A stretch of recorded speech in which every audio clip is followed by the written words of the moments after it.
अस्सलाम वालेकुम dear student, this is Mohammad Sheb and welcome to my channel रूमीब्स एकेडमी। आज हम लोग चैप्टर नंबर 1 क्लास 9 की केमिस्ट्री का पार्ट 2 लेकर आए हैं, जिसमें हम लोग ब्रांचेस ऑफ केमिस्ट्री को जो है वो स्टडी करने जा रहे हैं। आपको पता है कि केमिस्ट्री की बहुत सारी ब्रांचेस हैं, लेकिन हमारी जो बुक में जो अभी हमें पढ़नी है 9 क्लास की, उसके अंदर जो हमारे पास ब्रांचेस गिवन हैं उनमें physical chemistry, organic chemistry, inorganic chemistry, nuclear chemistry, environmental chemistry और आपकी बुक में मेंशन होंगी, वो सारी हमें स्टडी करनी है। तो हम 1 बाय 1 जो है इसको स्टडी करते हैं। सबसे पहले आपकी है फ़िज़िकल केमिस्ट्री। फ़िज़िकल केमिस्ट्री क्या होती है? The physical structure of chemical compounds, the way they react with other and the bond that hold their atom together। मतलब फिजिकल मतलब फिजिक से निकला है ना, तो मतलब इसमें फिजिकल स्ट्रक्चर के बारे में हमें पढ़ना है कंपाउंड्स के। मतलब जो केमिकल कंपाउंड्स होंगे उनके फिजिकल स्ट्रक्चर के बारे में कि वो किस तरीके से रिएक्ट करते हैं, किस तरीके से बॉन्ड बनाते हैं आपस में। तो वो सारे के सारे जो टॉपिक्स होंगे वो हम फिजिकल केमिस्ट्री में पढ़ेंगे।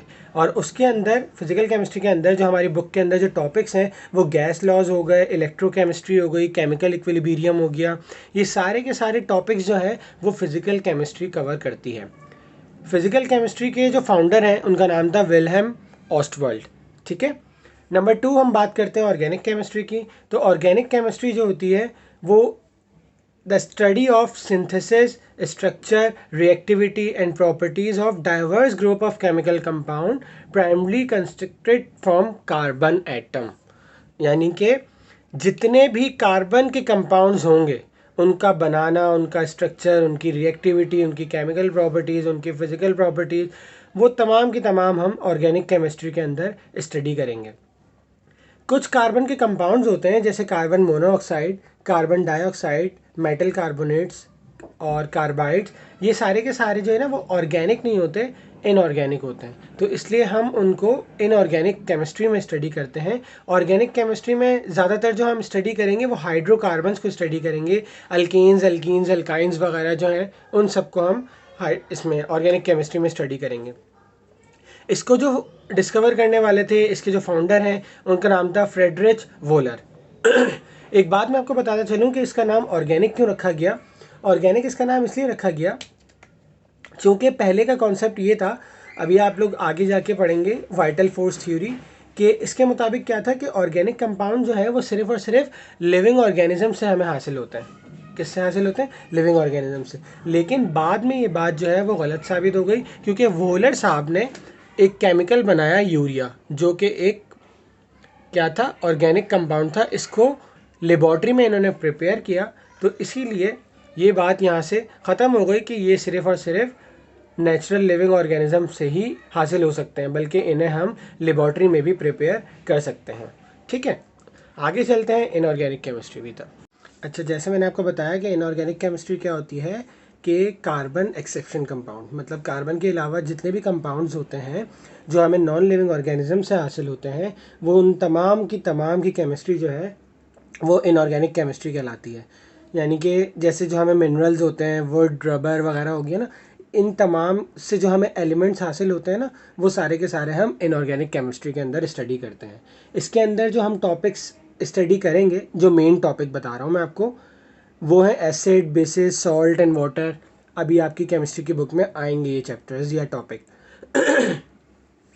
इसके जो फाउंडर हैं उनका नाम है एल्फ्रेड वर्नर। ठीक है। नेक्स्ट हम बात करते हैं एनालिटिकल केमिस्ट्री की। तो एनालिटिकल केमिस्ट्री क्या होती है? देखें, किसी भी मैटर को कंपोज करने के लिए या उसका स्ट्रक्चर स्टडी करने के लिए, किसी भी मैटर के स्ट्रक्चर को कंपोज करने के लिए या स्ट्रक्चर इसका स्टडी करने के लिए हमें जितनी भी इंफॉर्मेशन चाहिए होती है ना, चाहे उसका प्रोसेस हो, चाहे उसकी इंफॉर्मेशन हो, चाहे हमें कोई टेक्निक लगानी हो उसको हासिल करने के लिए, उसको स्टडी करने के लिए, वो तमाम की तमाम हम एनालिटिकल केमिस्ट्री के अंदर स्टडी करते हैं। जैसे फॉर एग्जांपल इसके अंदर जो टॉपिक्स आते हैं एनालिटिकल केमिस्ट्री में, वो स्पेक्ट्रोस्कोपी और क्रोमेटोग्राफी होती है। स्पेक्ट्रोस्कोपी किसे कहते हैं? एक आगे जाके आप एक टॉपिक पढ़ेंगे एमिशन स्पेक्ट्रम के बारे में। ठीक है, जिसमें होता क्या है कि आप जो है वो किसी भी एटम के ज़रिए जो है ना वो लाइट की एमिशन स्टडी करते हैं, उसको हम कहते हैं स्पेक्ट्रोस्कोपी। मतलब एक बैंड ऑफ कलर बनता है, इसको स्पेक्ट्रम कहते हैं। वो क्रोमेटोग्राफी किसे कहते हैं? किसी भी केमिकल्स को सेपरेट करने का जो प्रोसेस होता है ना लेबॉर्ट्रीज़ के अंदर, उनको हम कहते हैं क्रोमेटोग्राफी। इस तरीके से और बहुत सारे डिफरेंट मेथड्स होते हैं जो हम एनालिटिकल केमिस्ट्री में स्टडी करते हैं। सॉरी। अच्छा बच्चों, नेक्स्ट हमारे पास है बायोकेमिस्ट्री। बायो जैसे कि आपको पता है, बायो का वर्ड है, इसके मायने होते हैं, बायो का मतलब होता है लाइफ, तो बायोकेमिस्ट्री का मतलब होता है लाइफ केमिस्ट्री, इसको लाइफ केमिस्ट्री भी कहा जाता है। जितने भी केमिकल प्रोसेसेस जो हमारी बॉडी के अंदर होते हैं या लिविंग ऑर्गेनिजम्स की बॉडी के अंदर होते हैं, लिविंग ऑर्गेनिजम्स मतलब प्लांट्स, एनिमल्स, ह्यूमन बींग्स, तमाम के तमाम इसमें शामिल है।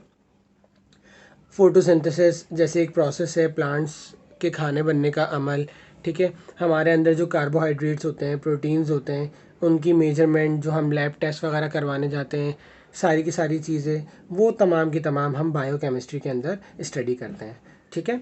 इसके जो बुनियाद रखने वाले थे, इसके जो फाउंडर थे, उनका नाम था कार्ल अलेक्जेंडर न्यूबर्ग, ठीक है।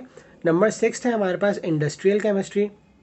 जैसा कि इसके नेम से जाहिर है, इंडस्ट्री केमिस्ट्री मतलब इंडस्ट्री की केमिस्ट्री, कि जितने भी केमिकल प्रोसेसेस या जितने भी केमिकल प्रोडक्ट्स जो इंडस्ट्री के अंदर तैयार होते हैं, जो इंडस्ट्री के अंदर तैयार होते हैं, जैसे सोप हो गया, घी हो गया, हमारा मेडिसिन्स हो गई, ये सारे के सारे इंडस्ट्री के अंदर तैयार होते हैं ना, एक इंडस्ट्रियल प्रोसेस से गुजर के।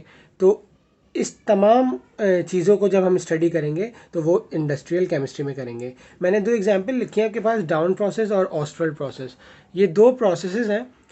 ये डाउन प्रोसेस जो होता है, ये सोडियम एक एलिमेंट है, उसके बनाने का जो प्रोसेस होता है उसको डाउन प्रोसेस कहते हैं। जबकि ऑस्टवर्ल्ड प्रोसेस जो है, वो ऑस्टवर्ल्ड एक साइंटिस्ट का नेम है, इन्होंने नाइट्रिक एसिड प्रिपेयर किया है इंडस्ट्री के अंदर बड़े लेवल के ऊपर, तो उसको हम कहते हैं ऑस्टवर्ल्ड प्रोसेस, ठीक है। नेक्स्ट चलते हैं। अच्छा, नेक्स्ट हमारे पास जो है वो न्यूक्लियर केमिस्ट्री है। न्यूक्लियर केमिस्ट्री हम किसे कहते हैं? The study of changes occurring in the nuclei of atoms accompanied by the emission of invisible radiations.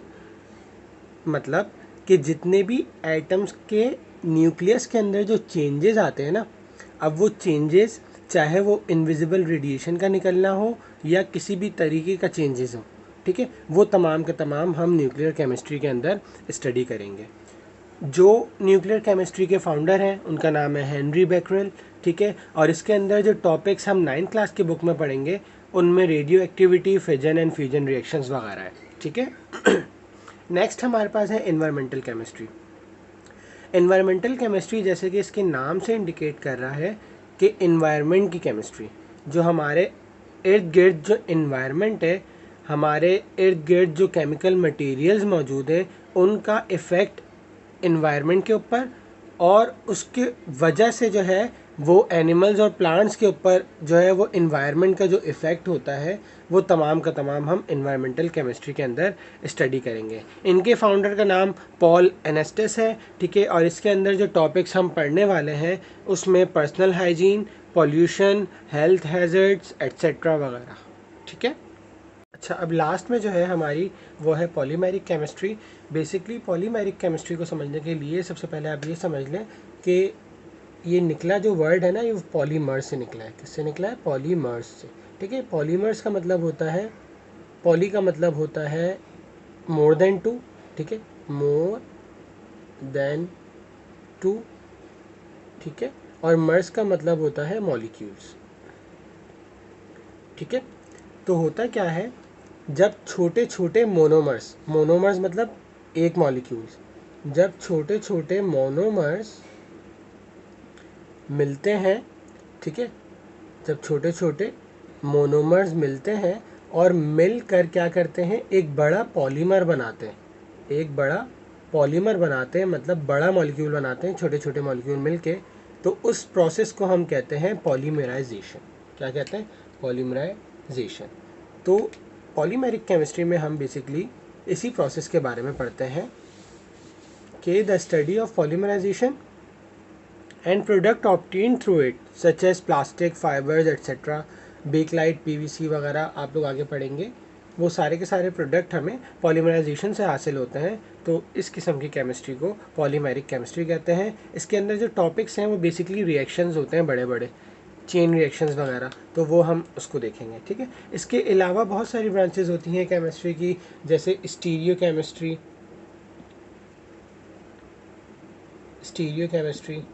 ठीक है। इसके अलावा कोऑर्डिनेशन केमिस्ट्री, जैसे जैसे आप लोग आगे क्लासेस में जाएंगे तो ये जो ब्रांचेज़ हैं वो आपकी क्या होती रहेंगी, एनहेंस होती रहेंगी। ठीक है।